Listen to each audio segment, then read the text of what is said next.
Con este video vamos a terminar el tema de tecnología.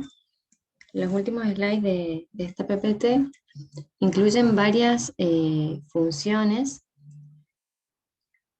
paramétricas, ¿sí? Se las suele llamar. ¿Por qué? Porque, digamos, se considera, se da por hecho que la tecnología se comporta de cierta forma, ¿sí? Es decir, que la combinación de los factores de producción se produce de cierta forma determinada y por lo tanto da como resultado determinado nivel de producción, ¿sí? Entonces, ya sea porque hay una persona, el investigador, digamos, es especialista en ese proceso productivo, por decirlo de una forma, entonces conoce que los factores se relacionan de una forma que se los puede tipificar como sustitutos perfectos o complementarios perfectos, o etcétera, ¿sí? Entonces se presupone, en la realidad, digamos, ¿no? Para hacer análisis empíricos, se presupone que los factores se combinan de determinada forma, donde esa forma está dada, esa forma factible técnicamente, digamos, está dada por la función, ¿sí? Que ahora vamos a ver algunos tipos.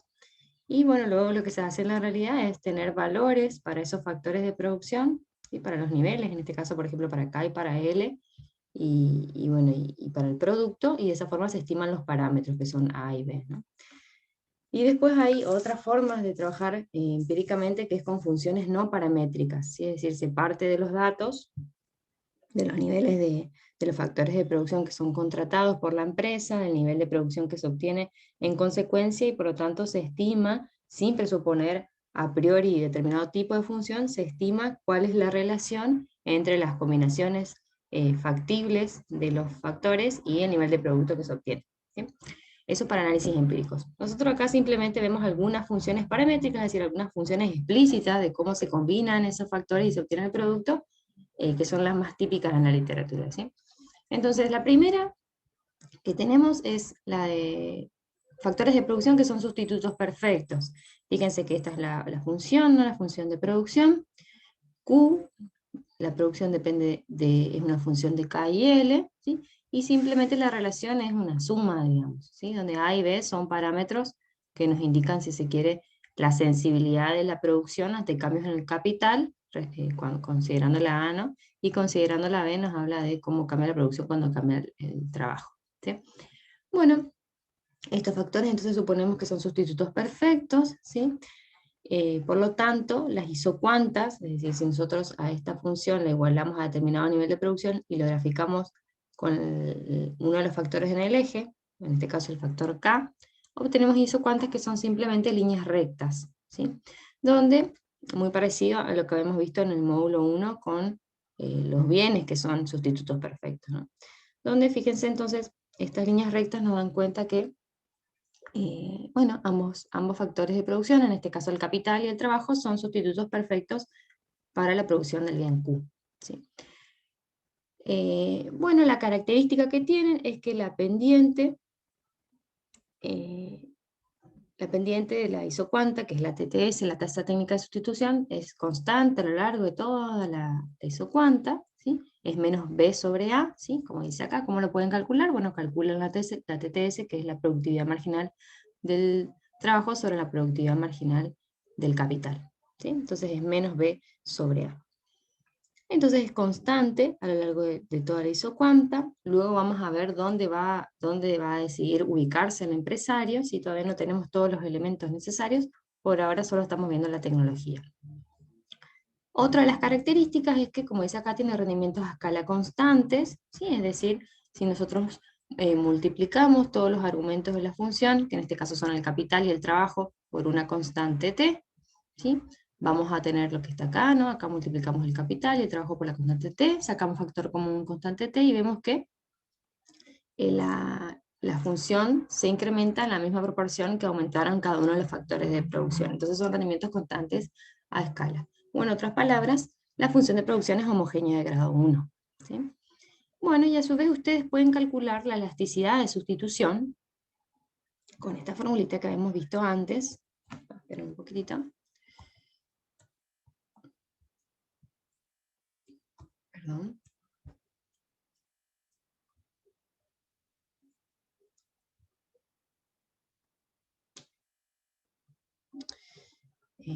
Bueno, ¿se acuerdan que habíamos visto la elasticidad de sustitución? Que era el cambio proporcional en el cociente de los factores sobre el cambio en la TTS, ¿sí? Entonces fíjense cómo a lo largo de estas isocuantas, ¿sí? La TTS no cambia, sino que es igual, entonces el denominador de la elasticidad de sustitución, ¿sí? Sería 0, por lo tanto, la elasticidad de sustitución es infinita, ¿sí? Y bueno, como lo dice el nombre propio de la función de producción. ¿Sí? Entonces estas son algunas de las características que nosotros podemos derivar de esta función. Después otra función paramétrica es la de proporciones fijas, que se la suele llamar la tecnología de Leontief, ¿sí? Porque fue Leontief el primero en utilizarla, bueno, para las matrices de insumo-producto y demás.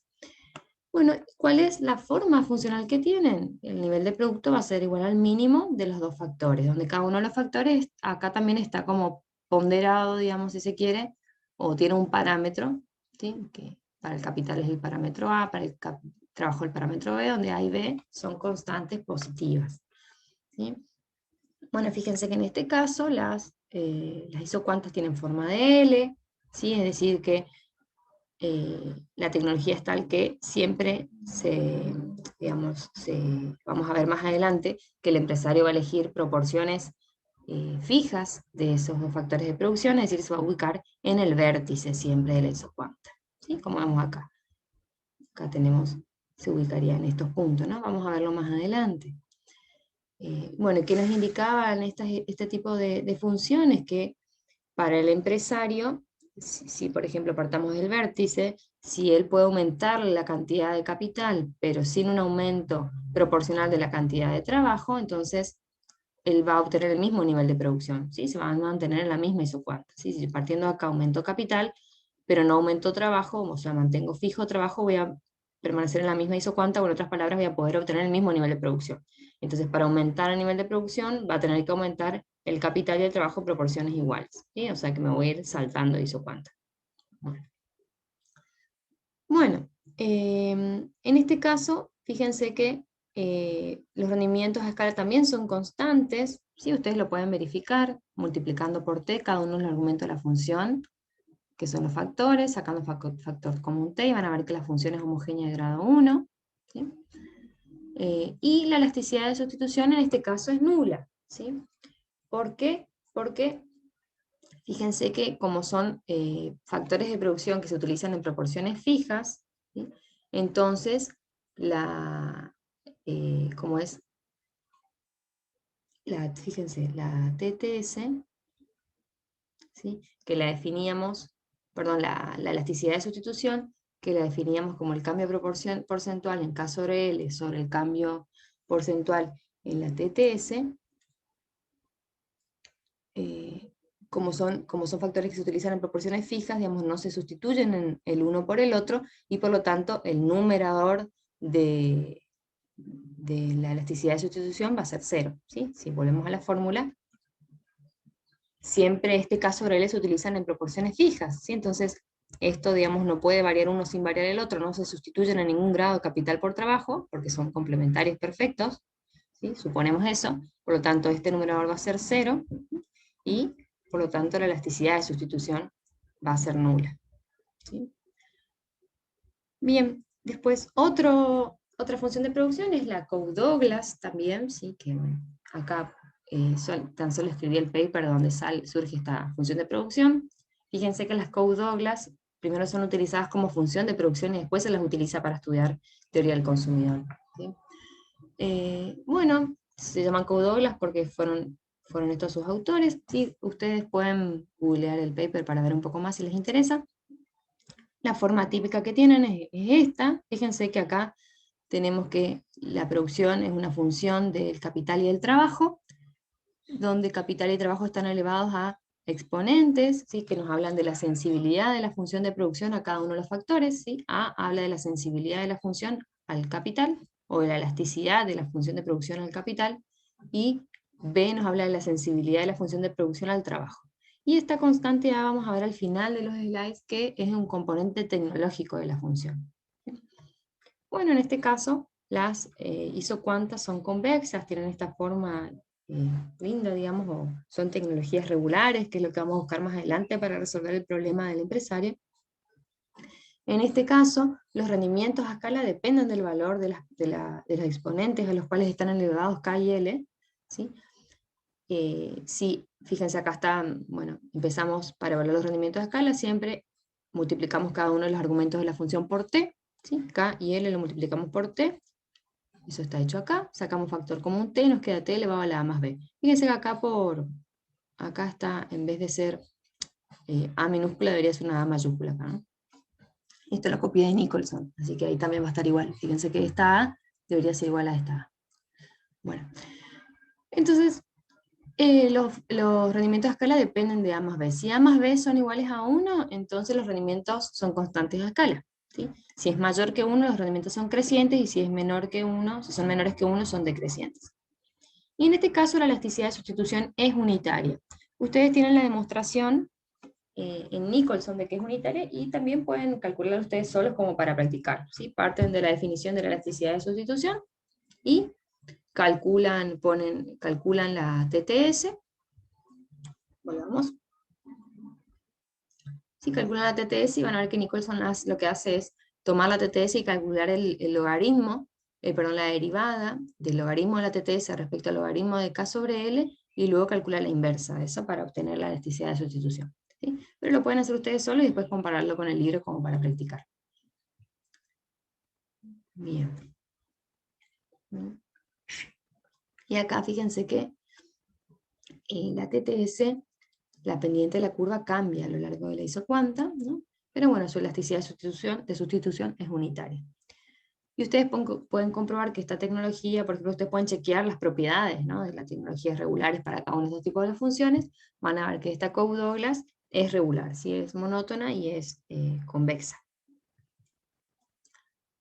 Bueno, y por último, tenemos la función de producción de elasticidad constante, o la función CES, ¿sí? Que bueno, surge de este paper, lo puse solo el nombre.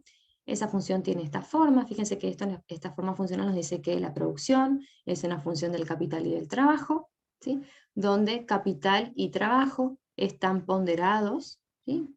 Capital por beta y trabajo por 1 menos beta, donde beta es una constante que está entre 0 y 1.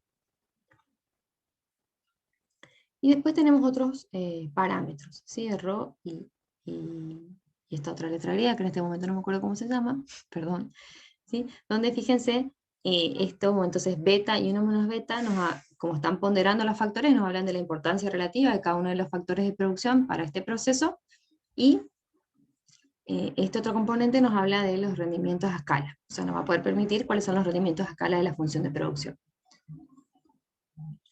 Bueno, entonces los rendimientos de escala van a depender de este parámetro, ¿sí? Y la elasticidad de sustitución también la pueden calcular ustedes, ¿sí? Acá está la formulita, ¿sí?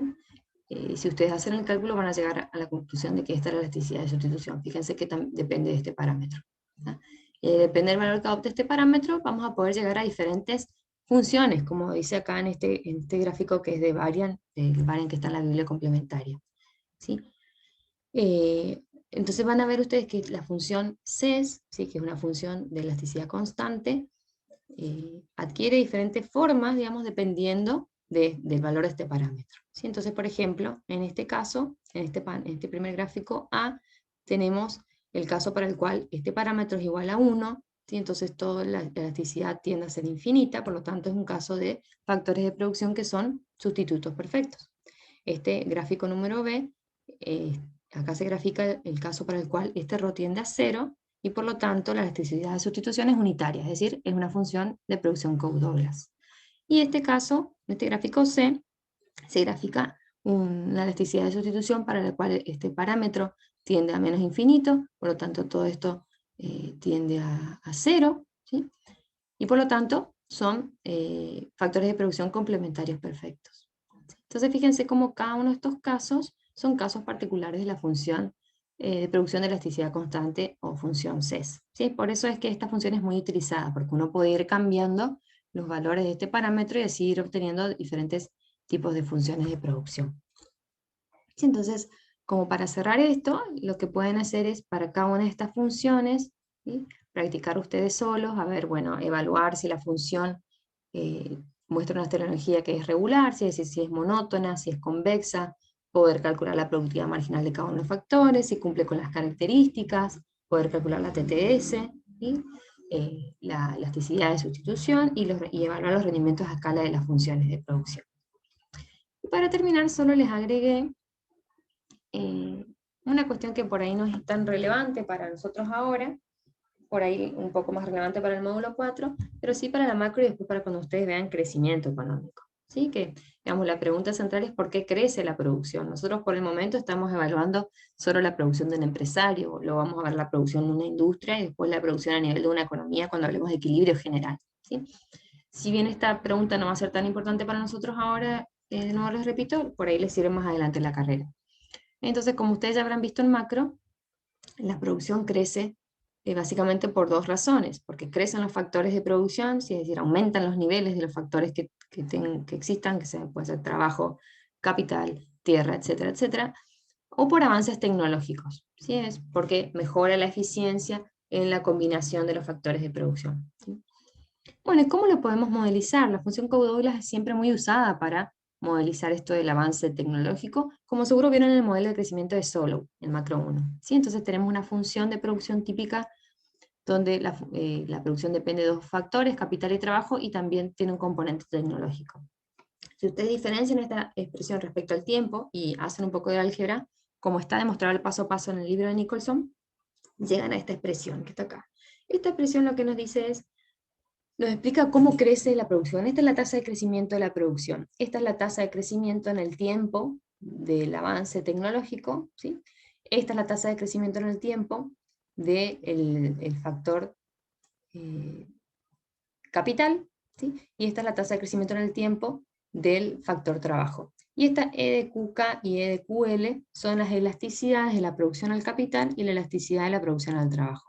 Entonces lo que nos dice esta expresión es que el crecimiento de la producción en el tiempo, que es esta G de Q, es igual a la suma del crecimiento atribuible a las variaciones en los factores de producción, ¿sí? A esto y esto, donde ese efecto de los factores de producción está dado por el efecto del cambio en el tiempo de los propios niveles de los factores por la elasticidad de la producción a los cambios en ese factor, ¿sí? Tanto para el capital como para el trabajo.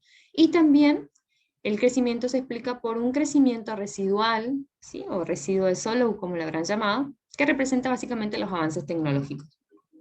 ¿Sí? Así que esta es una de las formas de poder estudiar crecimiento económico. Es decir, ¿qué es lo que se hace? Teniendo en cuenta cómo crecen los niveles de producción, de los factores de producción en el tiempo y la elasticidad de la producción a cada uno de esos factores. Y el residuo, lo que no se puede explicar del crecimiento del producto,